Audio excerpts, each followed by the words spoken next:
Hello and welcome to the Inventive Marketing Club. This is episode 48. We're here every Friday morning so we can all build a better marketing strategy. Today, this is an open club session, so we've got some guests on. We've got Laura from Bespoke by Laura. Do you want to wave, say hello? Hi. And we've got Francoise hopefully coming on later. She's just running a little bit late. And we've also got Claire who runs the club. Hi Claire, how are you doing? Hello. How was your Easter? It was good. It was busy. I was enjoying the sunshine. It was very nice. We went away for a little bit to Newquay, and the weather I think was better at home than it was in Newquay. Oh no. It's always the way. It's nice to get a break though.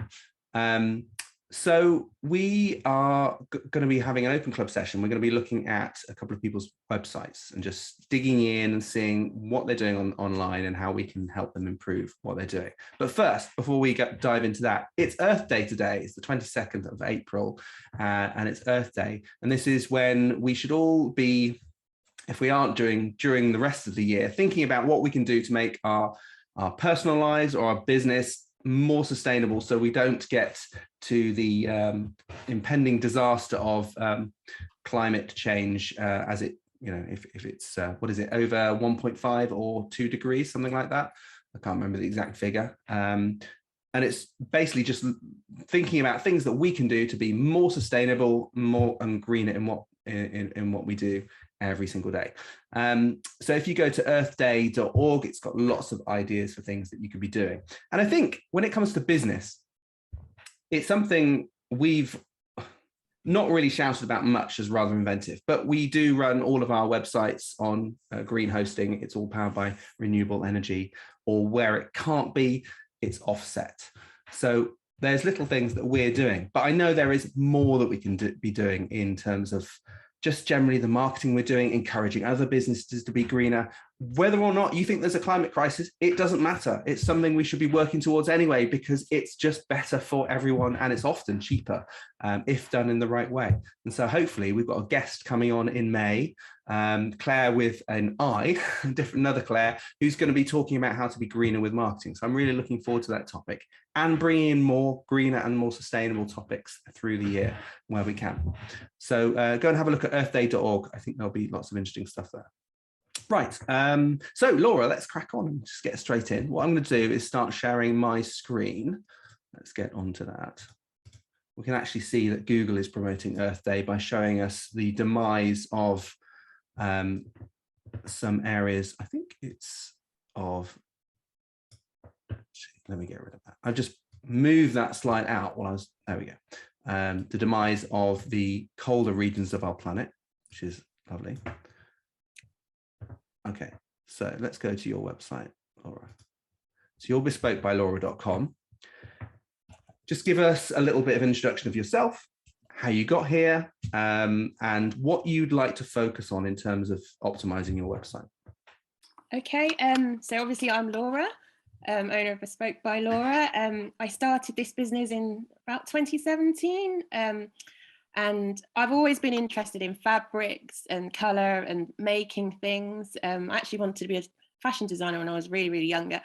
But yeah, I decided to go on a course, a diploma in curtain making and soft furnishings. And on that course, we learnt the whole process of making curtains and Roman blinds and cushions by hand, using traditional techniques and methods to make high quality bespoke soft furnishings. So yeah, I started out having a couple of customers who were like my friends basically, and then word of mouth, through word of mouth, the business just grew, and you know, my name spread and people kept on asking me to make things, and so I, you know, created a website. I'm using Squarespace to host it. And yeah, it has evolved a lot from when I initially built it. You know, I'm constantly tweaking it. But obviously, as I've had more work and I've had more customers, I've had much more of a portfolio to show my work and to show my methods, and to show different fabrics and homes. So, you know, as time has gone on, it's got bigger and bigger, and I've had more to talk about.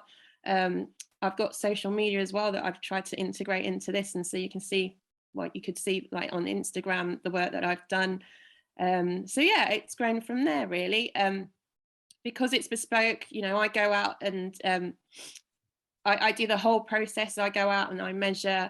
I even give you know, potential clients ideas on fabrics and colors, schemes, and things like that to apply to their soft furnishings.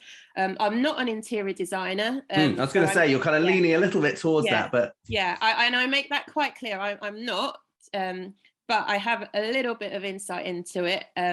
And I've done a lot of research on color theory, for example, and I kind of steer people towards that sort of information and, you know, give them documents or website links so that they can then make their own decisions. Yeah. But I make it clear I'm not an interior designer, but kind of feed them towards, you know, information for them to then make their decisions and their choices. And, you know, when I then turn up and they've kind of got an idea of colors, I'll take my my fabric books along to them, and then they can flick through and see what they can get like. quite big and heavy, those fabric books. I used to work for an interior designer stroke antiques person, and they had loads of these fabric books. Yeah, no, they're stunning. They're really, really nice. Yeah. Like, I can just flick through them, you know, a whole afternoon and just, you know, like drool over them, because they're some of it's gorgeous. Stunning. Yeah, they're stunning. So I have those, obviously, and I have to pay for them, but they paid themselves off, you know, many times over, because you know, people want to see and feel for themselves what fabrics are like, and then, you know, I can then order samples for them, and then they can make their final decisions. And I think with this sort of industry, people, because it's bespoke, you know, it obviously costs a bit more than Dunelm, but you need to give people time to kind of decide and make their decisions. So it's not a pushy sort of industry, but the website, I think, speaks for itself, and like my credentials and the testimonials that I've got, for them to hopefully have confidence in the work that I do, and to then, you know, finally take me on to do the work for them. So yeah, that's in a nutshell what I do, and the history behind it all. Lovely, thank you. And we met at a Cool Ventures workshop. So you came along to one of the workshops I was delivering, and as part of, at the end of the workshop, we offered a review, and Claire actually had a review with you on the website. So you have already been through a little bit of this process already, and I know that you came up with a number of actions. So what have you been working on the website to improve it and improve its visibility in search and other things that you're doing? So, well, I printed out so we had the discussion and I made loads of notes, and then I got an email afterwards from Claire with some suggestions. So I've kind of been working through the points that I think I can deal with easily. And so I've kind of been working my way through that. So I think primarily the big message that came from our meeting was that my website didn't have enough images on it, or they weren't immediately visible. So I had to, you know, put pictures right from the beginning. So for example, on the landing page, I think that you had to scroll down a little bit more before you could even see any of my work. Right. So we wanted to see it within the first, like, you know, as soon as you landed on the page, rather than a paragraph about me and what I do. Like, as soon as you're there, bam, a kind of close-up image of the work that I've done. So that's what I've done there. And yeah, I think I have a tendency to talk too much. So I've tried to cut out some of the prose and just keep it simple, and split that out across the other pages of the website. So for example, I think I might have written about like my process on the landing page before, but I've now created a separate area about a method where I discuss that there, so that people aren't overwhelmed as soon as they land on the website, because people don't spend that much time initially looking at websites, do they? I think it's like, it depends. Until they're interested, it could be just a few seconds.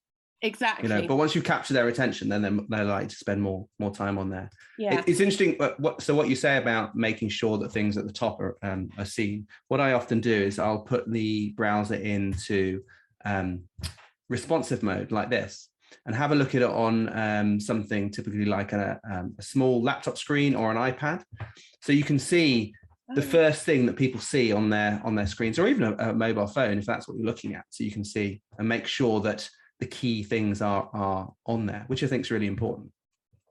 Yeah. So that's great. So you've made some changes in terms of making the site a bit more visual. What page, because given our limited time, in fact, because I always overrun on these things, I've actually got a timer set to make sure I don't. So if that goes off, don't worry, it'll just be time to wrap up. What page do you want to focus on in terms of? I think probably more on the landing page, given that that's where most people look at first and spend their time on. Yeah, I mean, I don't know if you want me to talk more about what I've done, or if you can suggest some additional things that you think I should do, or. So how do people tend to find your website at the moment?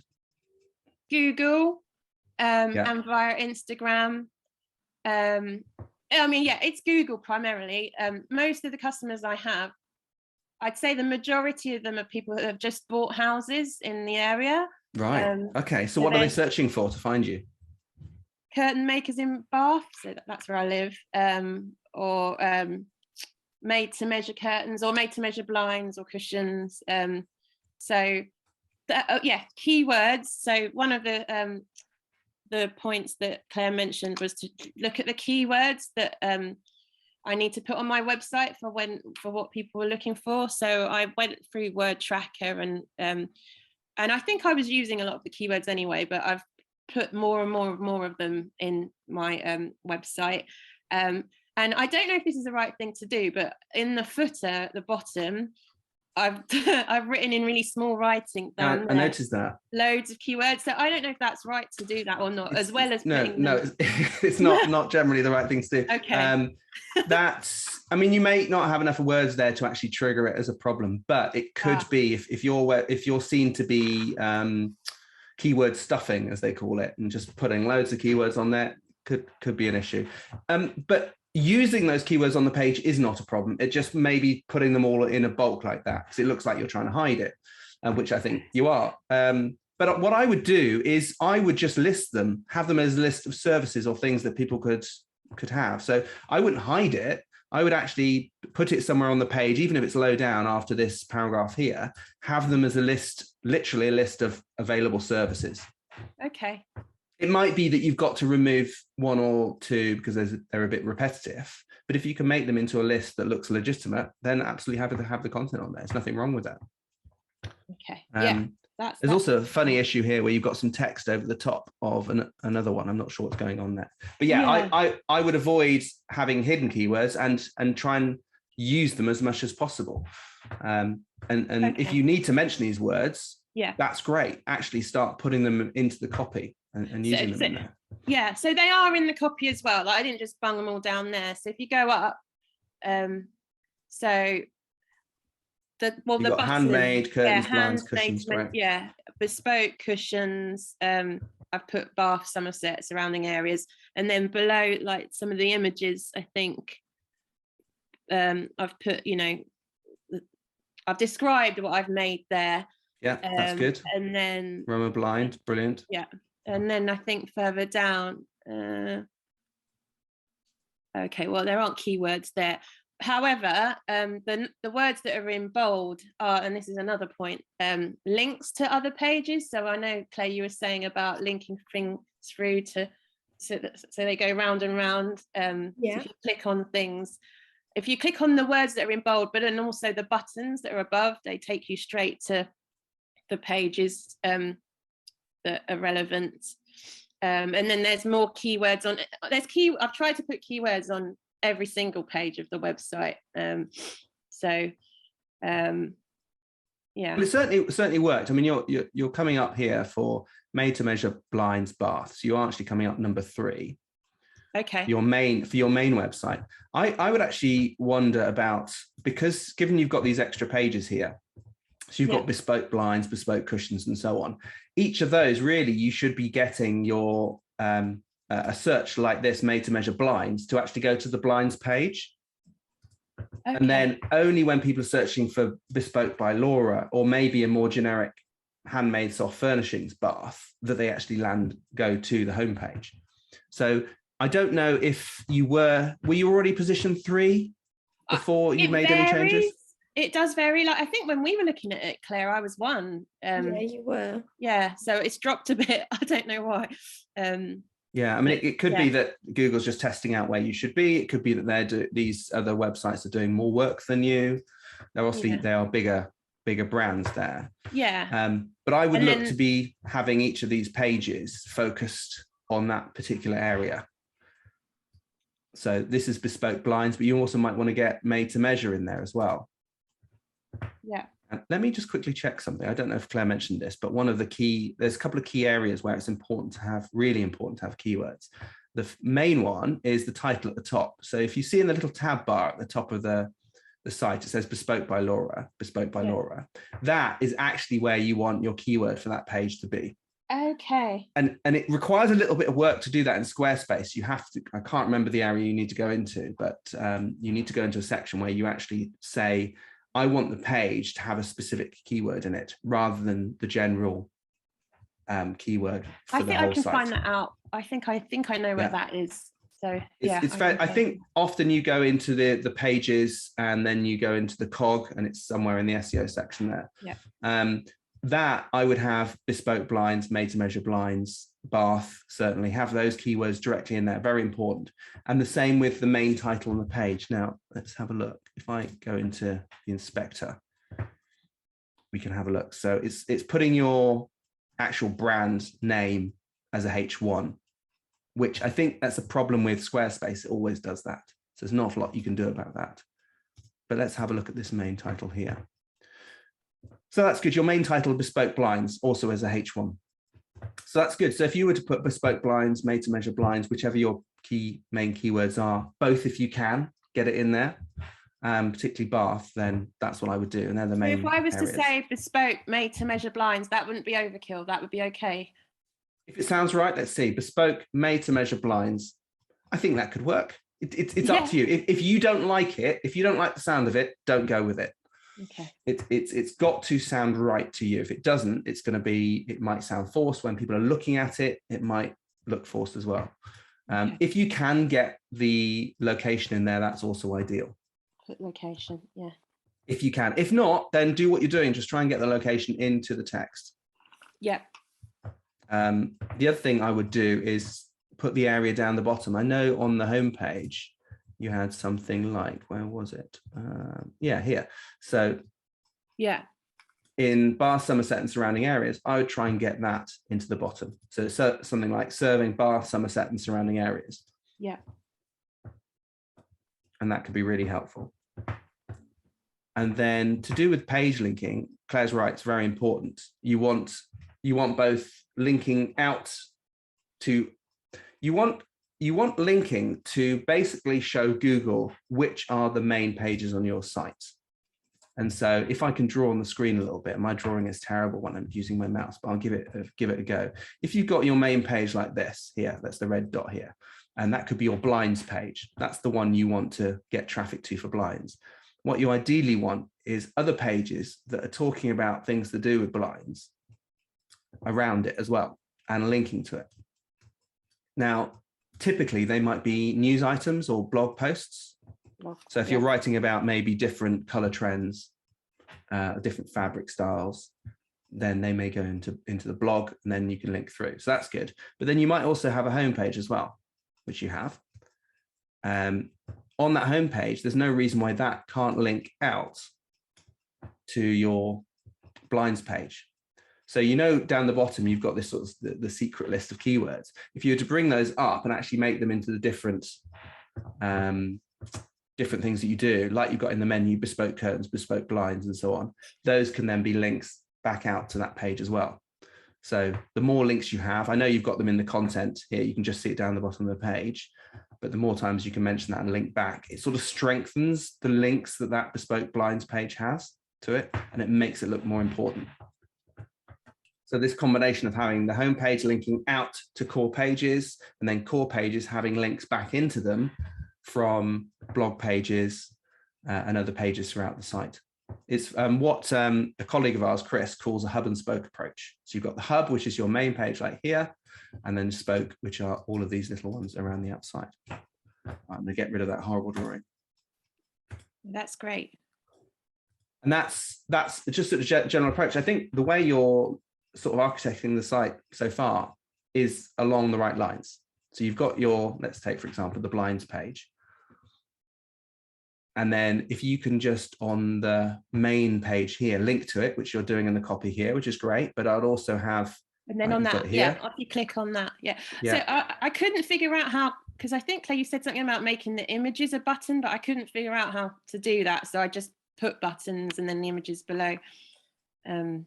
I can't remember how to do that in Squarespace, but usually you should be able to click on it and at some tooltip pop-up is going to appear above the image. And in there, I think it has a little chain link icon and you can click on that. I can't remember. I don't use Squarespace a huge amount, but if you click on it, click on the image, you should see a link icon and be able to change that.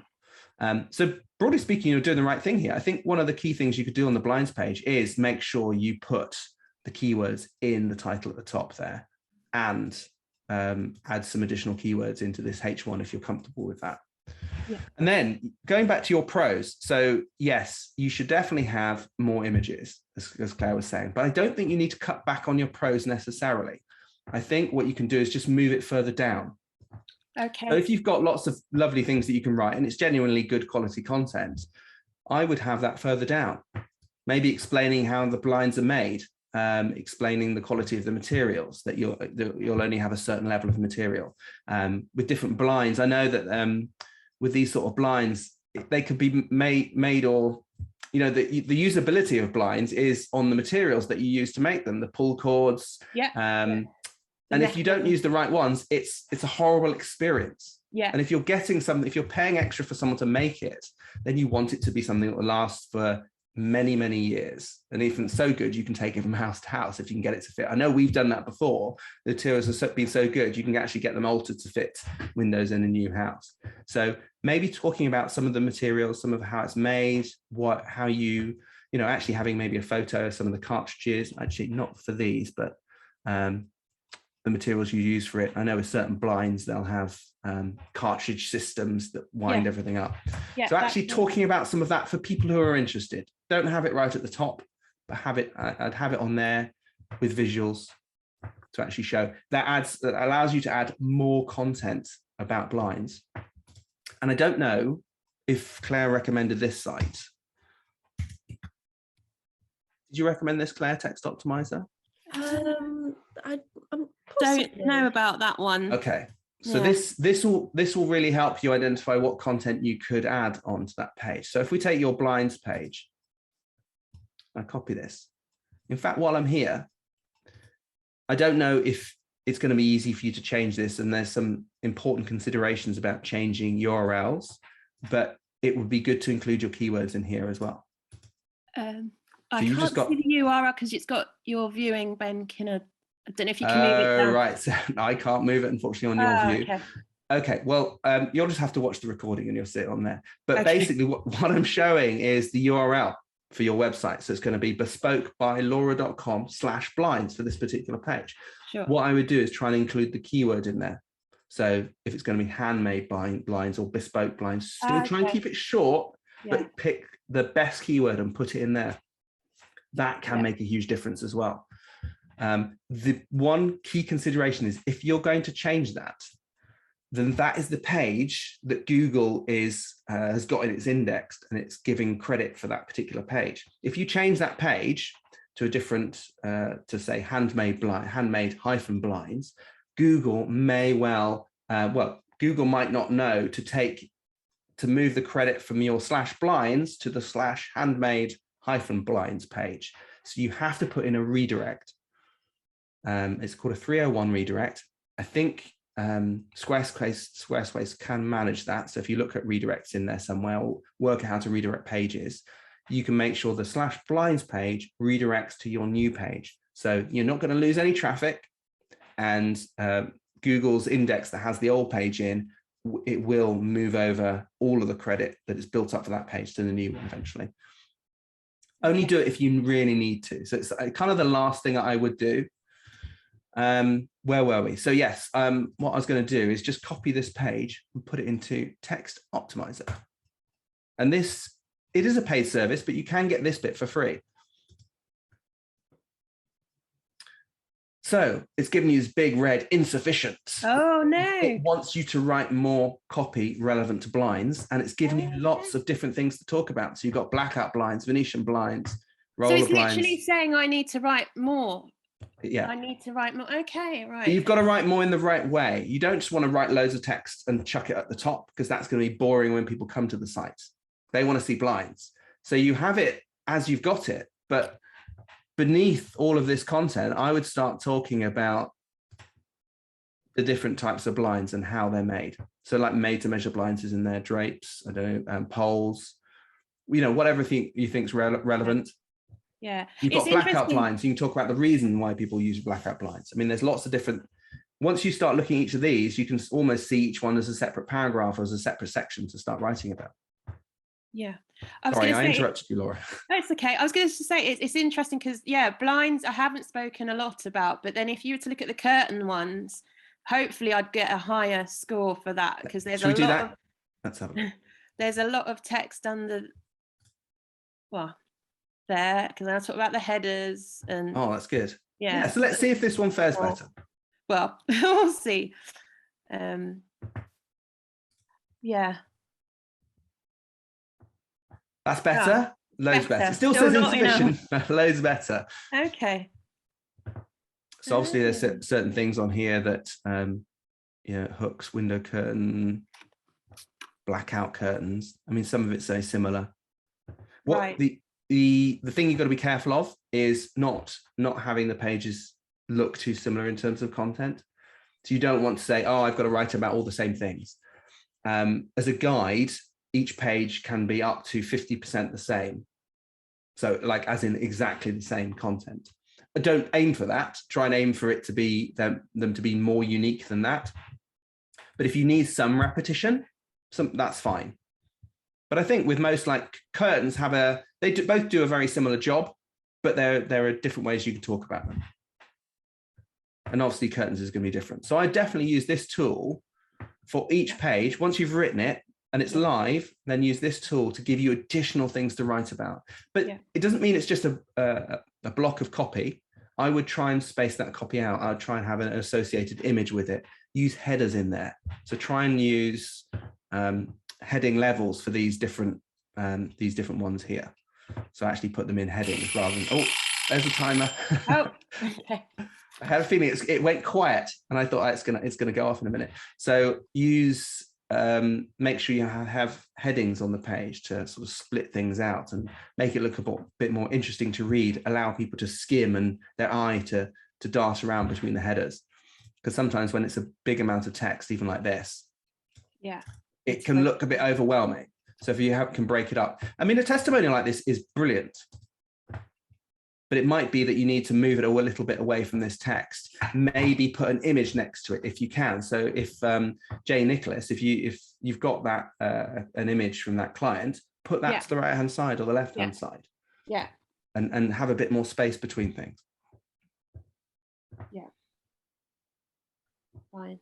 That's great. So is there anything, as we finish your section, or is there anything else that you want to cover again or look over, or just maybe something else to touch on? The only point I had was the speed of the loading.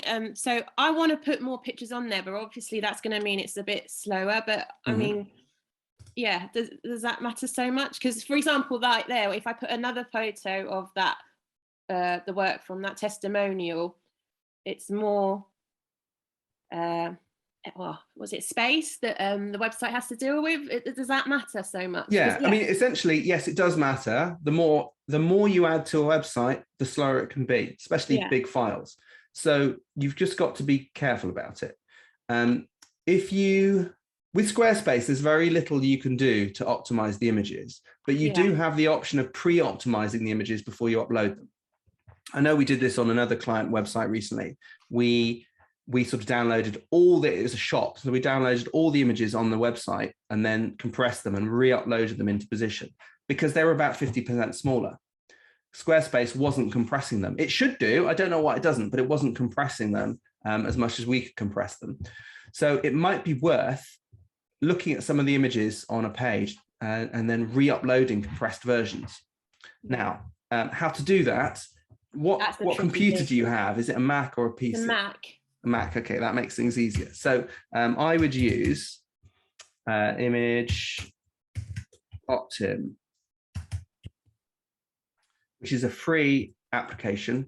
Okay. It's very easy to use. It can compress both PNGs, SVGs, which is structured vector graphics, and JPEGs, and you've got lots of control over it. But the nice thing about it is you load the program, open the program up, and just drag and drop all your images on top, and it will just chunk through them, compressing them, and even then tells you how much space you saved, so you can make sure. And then the compressed version will be compatible with Squarespace. Absolutely, yeah. All it's doing is just removing stuff. It does two things. It removes stuff within the file that is not necessary to display it, but a lot of programs incorporate that information. It's called metadata. And then it does a second pass, particularly with JPEGs, where it actually compresses it. And you do lose some of the image, some of the quality of the image, but if it's done to the right level, and I'd recommend about 80%, maybe 70% compression, then you shouldn't notice it. Okay. You'll have to experiment, but I think if you stick to 80, you'll be fine. If you want to push it, you can go to 70. By doing that, the images will be a lot smaller, and then you won't have to worry so much about adding the images. It's also important to make sure the images aren't too big, that the actual physical pixel size of them isn't too big as well. I can't remember how Squarespace works with images like that, but I would make sure that you don't upload images, certainly these images of this size, that you're not going to blow up any bigger. I'd make sure that you don't upload them any larger than 500 pixels. If, for example, you've got ones that are about this size, you probably want them to be 1,000 pixels max. So I don't know if you've got an image editor that you use, but it might be worth running. If you really want to optimize the page, make sure every image is no larger than double the size it needs to be on the website. Perfect. Great. But again, you know, what I'd do is use a tool like Pingdom Speed Test. Yeah. I don't know if Claire ran through that with you. Yes, she did. She did. Yeah. Great. So you've got a benchmark of the speed already. So do some changes on a test page. So take your curtains page, for example, optimize some of the images, make sure they're the right size, and then test the speed again. And if you've got a noticeable increase, then it's worth your time invested doing on the other pages. Yeah, perfect. Thank you. Great. Thanks, Laura. Do stick around, and we'll as Francoise is here, we'll move over to her. But thanks very much. Thank you. Okay, let me just clear up everything here, and then we'll move over to you, Francoise. Okay. Right. Sorry, you missed a bit of introduction at the beginning, Francoise. No, I'm terribly sorry. I did message Claire before, and I said, "Oh, I'm." It's all right. We saw it. We thought 10 minutes late. So that's fine. It's not a problem at all. So perhaps what we'll do is, the format for this is we're going to go through your site and see what we can do to improve it from an SEO point of view, from a usability point of view, and a conversion point of view. So that's getting people to do something, call you, fill out an email, whatever. So first of all, what I'd like you to do is just introduce the site. I've got it on screen now. It's poppinstutoring.com. Tell us a little bit about your company and what you're trying to achieve. So I'm previous deputy head in London, and I'm back in the West Country now, and I've started this. So basically, yes, I'm working mainly with students that are already in, within the education system. But need some extra support as a result of the last 2 years, and a lot of kids are behind.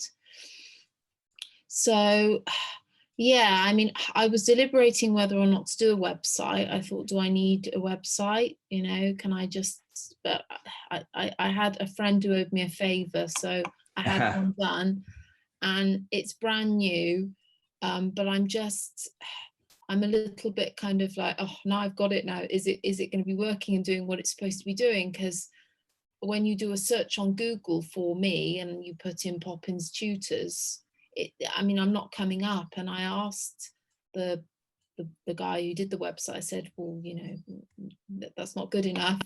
And he said, well, it's a brand new website, so that'll take time to come up. But I'm just... How new is the website? So when did it go up? When did it go live? Maybe 2 weeks ago.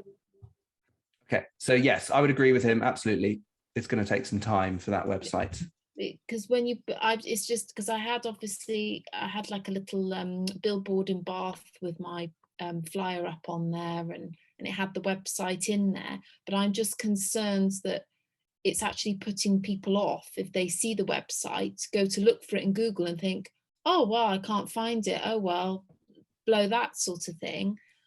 So I mean, it might do initially, but it's not. It looks like you are appearing on here now. Is this you down here? that's it. Home Ripple's not good enough, though, is it? No.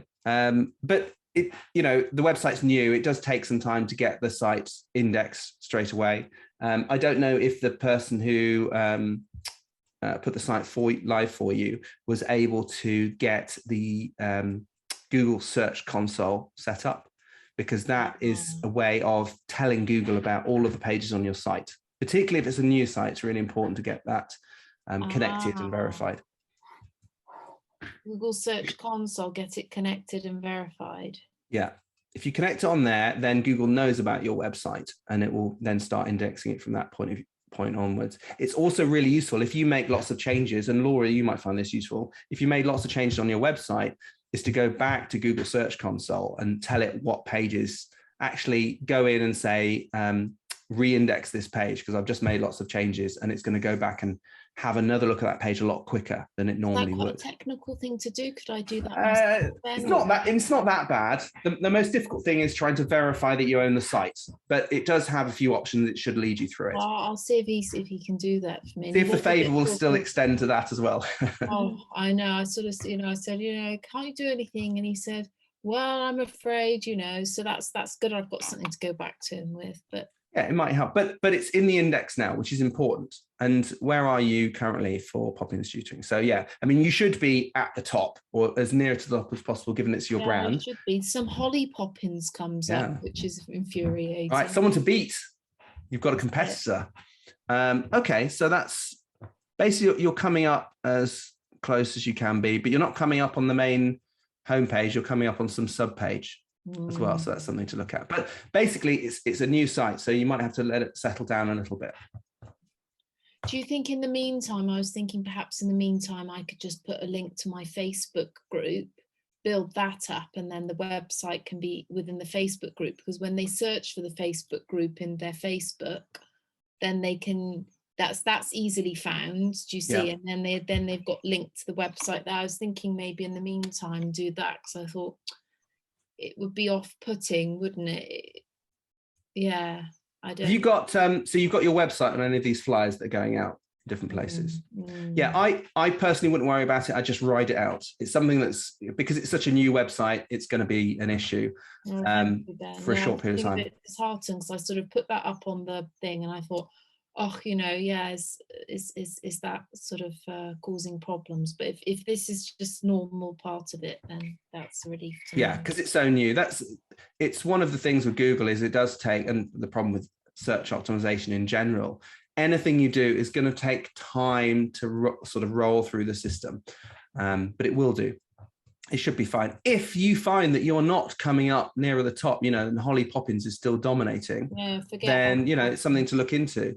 Yeah. Certainly your if you've got a Facebook page, then maybe that should be coming up at the top as well, if it's a public Facebook page. But my Facebook page is Poppins Tutors. Right. Maybe they both need to be the same. Yeah, I'd say from a brand perspective, you really want everything to be exactly the same, looks wise, name wise. It's really important. Okay, so onto the website. So talk me through some of the things you've got going on here. Well, I guess when, if parents, I think, if there's so much information and so many questions, I just thought, they'll want to know about me, about how it works, about, credentials, all sorts of things. So I thought, I guess it's good to kind of have it all in one spot. So, and I included some testimonials on there too. So yeah, I thought, I don't know. Yeah, I thought it looked okay. I don't know what it's like from a sort of SEO perspective. I work with a range of other sort of teaching professionals.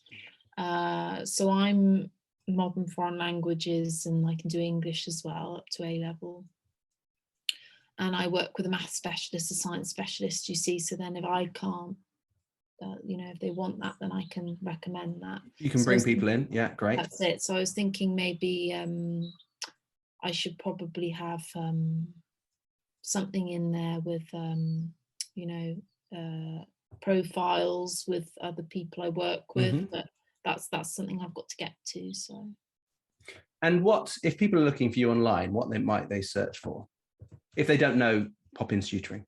Well, I guess they'd probably put in, you know, French tutor Bath, or there's loads of things they could do. SAT, so, you know, tutor, or GCSE revision, private, I don't know, private teacher. Or, that's a good question, how they search for it. Yeah. Because it would be worth a sort of an initial, because it's great, got a website live, that's the first thing, get it up there, you've got somewhere to point people to. I think now it's time to start thinking strategically about how are people going to find me, what page are they going to land on, and what am I going to show them, and what do they want, so I can make sure I deliver that. So the way, and I don't know if you saw that nice diagram I drew for Laura, but basically you've got your homepage in the middle, which generally is about your brand.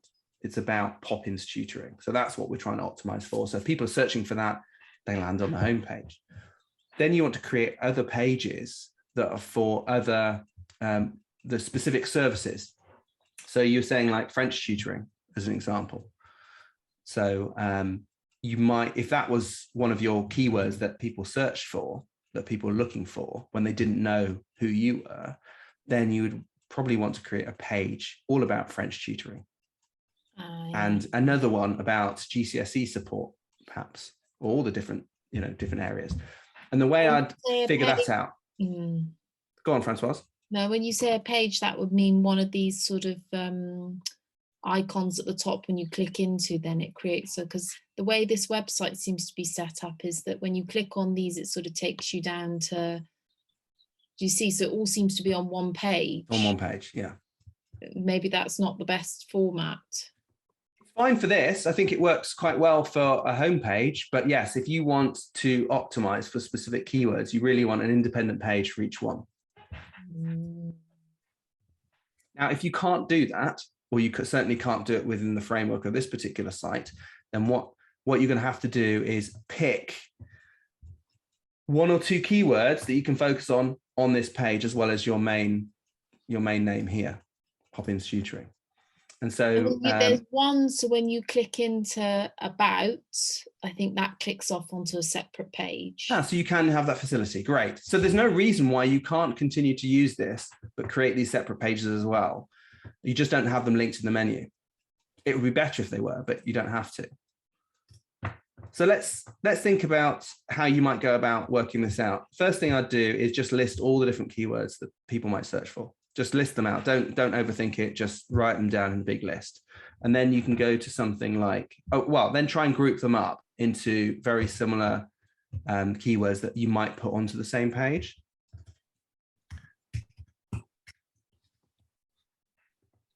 And then you can use a tool like Word Tracker to find out if there are any other keywords that are similar.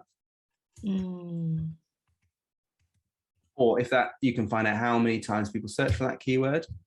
I don't want it in the United States. Right, hopefully it'll come up with some. It's just loading them.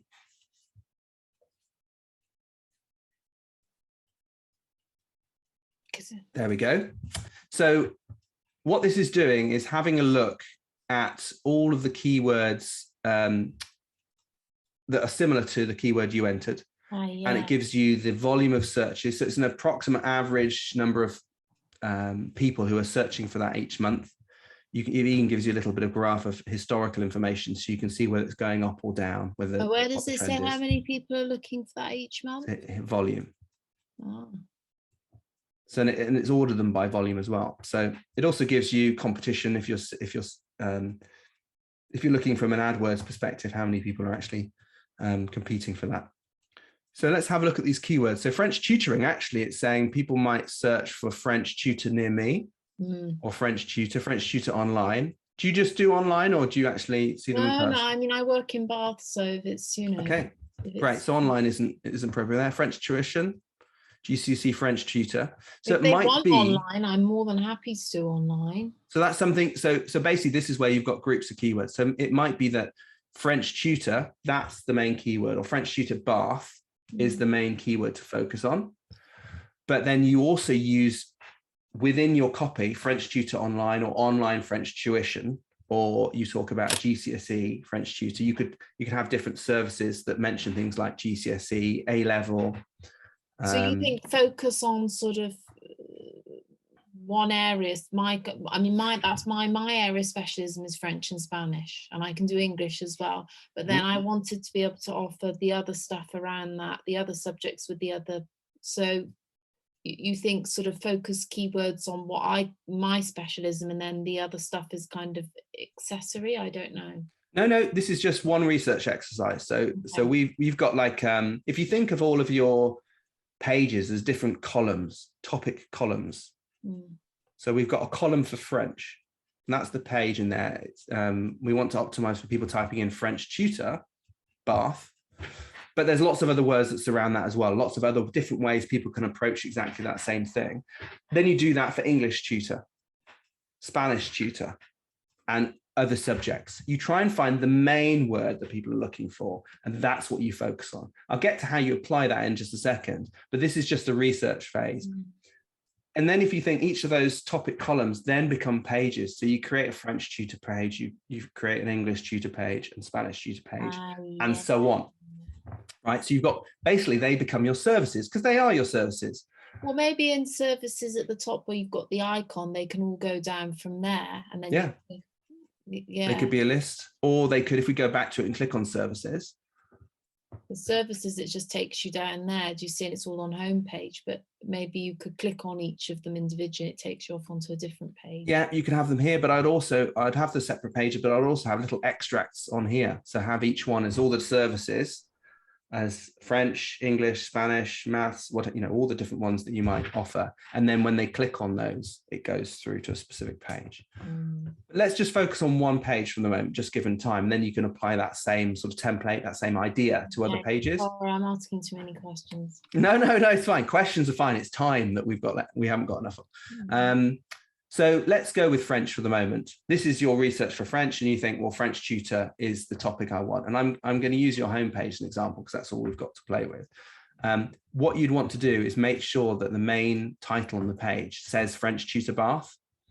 It could, and if you want to weave that into some kind of sentence, so it makes a bit more sense, you can do that, or you could just leave it as French tutor Bath. And if it's on the main page, that does make me very much French and languages tutor, doesn't it? But then I guess, the other. But you don't have it on the main page. This is just a page. So we're talking about a dedicated page for French tutor at this moment. I'm only showing you on this page. I mean, we can have a look at the about page. Here we are. So let's use the about page and pretend this is your French tutor page. So you want to make sure that this title at the top that currently says about us has the keywords in French tutor Bath, because that's what people are searching for. And given the way this is made, hopefully that also comes up into this little tab at the top, into the actual title of the page, where it says about Poppins tutoring. You want that to say French tutor Bath, because that's the keyword someone is searching for.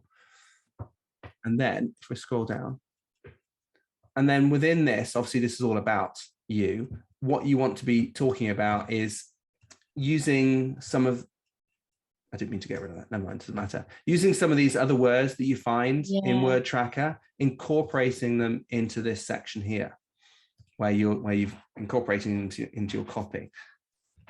But what I'd look at in this copy here is think about when people want French tutoring, why do they need it?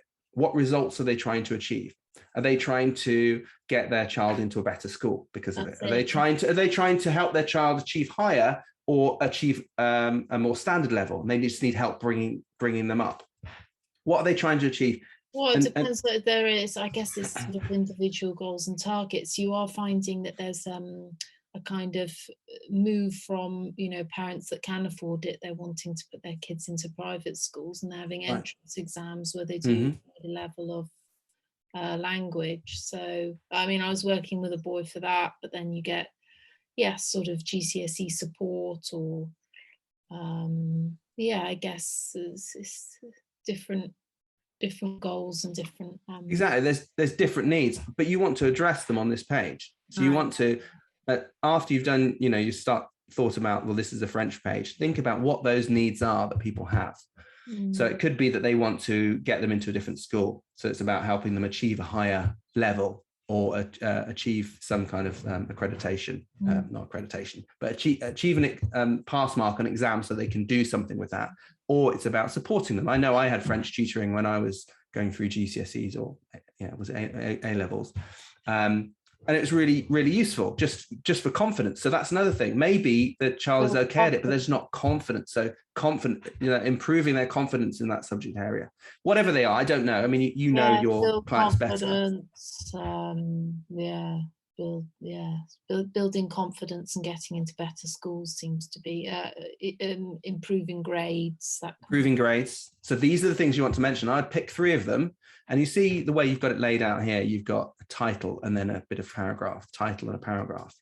I would look at addressing those in something like this. So it's like achieving higher grades, getting to the right school, building confidence, something like that.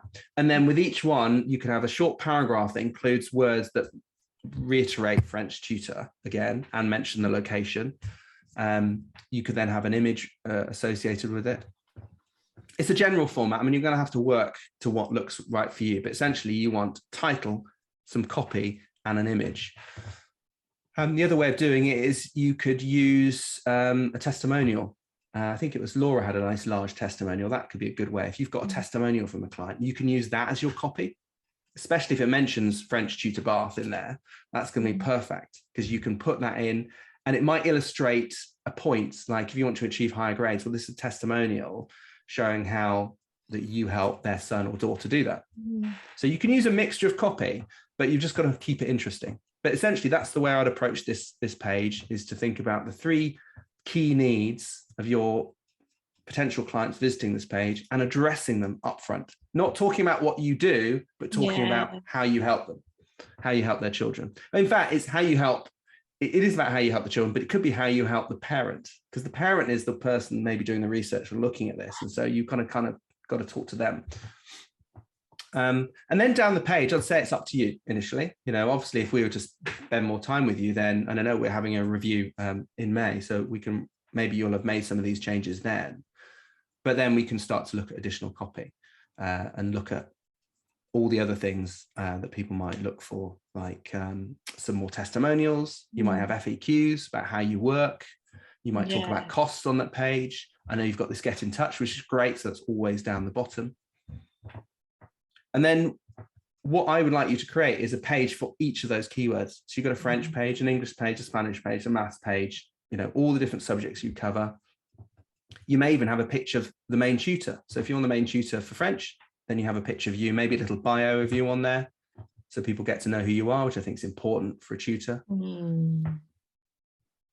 And then the final thing, just initially in this phase, is on the homepage, under a section like services, not here actually, I'd make a new section called services or subjects that you manage. Subjects. Is actually list the subjects and then link through to those pages. I think that would be a good first step to getting all the content in place. Under academic subjects, we provide having them here.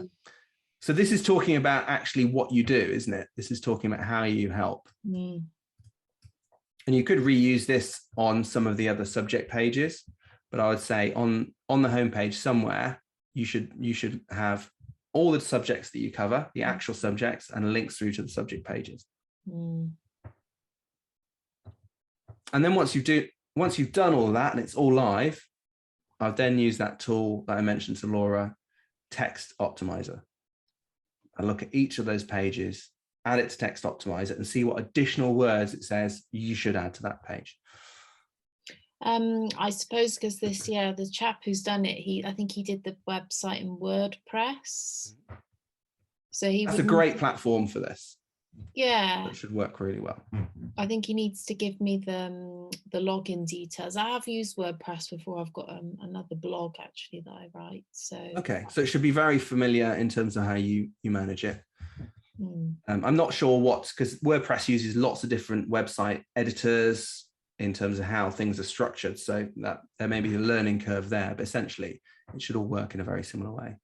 But, you know, I think do what you can do, plan it out at the very least, even if you can't make changes on the website. And then when we next speak, we can perhaps put some of that into place. That sounds great. It's, yeah, there's always so much to do, isn't it? You think you get everything together for the website and then you're like, it's done. And then you think, but it's not done, you know. Believe me, we've just only recently launched our website, and Claire and I have been working on that for quite some time, haven't we, Claire? Mainly because we've got other things to do, but I know that we've been, you know, we'll get so much done and then we'll review it and go, oh, actually, we need to add this in. And it's like, do we add it now or do we go live? And so at some point you have to have a cutoff and say, we've just got to go live now and make these additions and changes later on.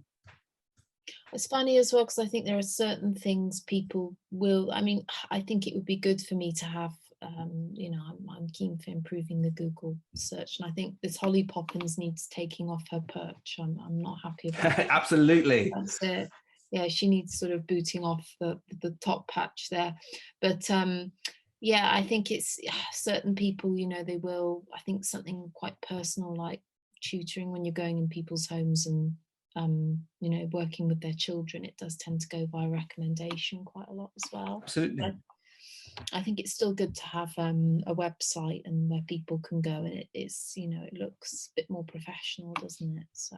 Well, the other way of looking at it is absolutely, I think you'll get most of your work by referral, but it doesn't hurt to have all of this in place. Yeah. And if nothing else, having a dedicated page on that particular subject and addressing the key needs of your client, or, you know, the parent, if they're paying for it, is important, because then you are talking to them. So even if you get a referral, they're probably going to want to look at your website and look at how you can help them, look at your accreditations, make sure you've got any CBT checks. I can't remember that, but any checks that you need to have, that's all done. Yes. And just basically, if you look at it as, what questions will my customers ask? What do they want to know before working with me, and address that on the website? I think that's, and then it's not only useful from an SEO point of view, but it's really useful to make sure your clients are better educated about what you do and how you'll work with them, and that you'll cover, you know, you can reassure them of any issues. One final thing I'd mention is the Poppins tutoring text on your logo. I can't read very well over this image, because it's blue. It's sort of a dark blue on a dark background. I think it would be good to get, I quite like the logo, but I would get that text to be white if it's going to sit over a dark background like that. Okay. It works well there, but I don't know that, you know, if you make it white, if it's going to be white in this particular logo as well. The other thing you can do is put a white outline. You know, get the logo redone with a white outline, or I did it on Canva, so I can just redo it and put the text as white with a transparent background. See how that works. But yes, if you get those things done, then in May we'll catch up again and have a look through. But my timer has gone silently for some reason. I don't know why it didn't go off. There we go. I've just nudged it and it's gone off. How weird. Right, cool. Let's get back to this. No, thanks very much, guys. Good to go through those sites and see what you've been up to, but we are up to time now, so we've got to finish. So I've got to go through my sign-off section. Claire, is there anything you want to talk about in terms of what we got coming up? I know we've got a good session from Heidi coming up soon. You've got Heidi next week talking about PR marketing. That's right. Yeah. Great. Yeah, looking forward to that. Actually, Heidi's great. So we work with Heidi. We've done a number of webinars directly with her and her clients from Eat, Sleep, Live Herefordshire. But she's very much a PR expert and does a lot on social media as well. So she'll be good fun to talk to. How am I doing that? Yeah, absolutely. I think we're going to give you a membership for the month or something like that for coming on. So Claire will sort you out and make sure you've got access to see that. Lovely. Right. Thanks very much, everyone. We're here every Friday from 10 a.m. We cover everything from marketing, strategy, social, SEO, video, and hopefully more green issues as it's Earth Day today. If you've got something exciting you want to talk about, do share that with Claire, support@ratherinventive.com. If you can't watch it live and you remember, you can just share your link with a friend. Just give the Zoom link to them and say, come on. Do let Claire know so she can welcome them on though. And don't forget, we record every single one of these webinars. So if you want to catch up on anything, you can just go to Basecamp and we've got all of them there. Claire will make sure they're all listed. Thank you very much for watching. Thank you, Laura. Thank you, Francoise. And thank you, Claire. See you next week. Bye-bye. Bye. Bye.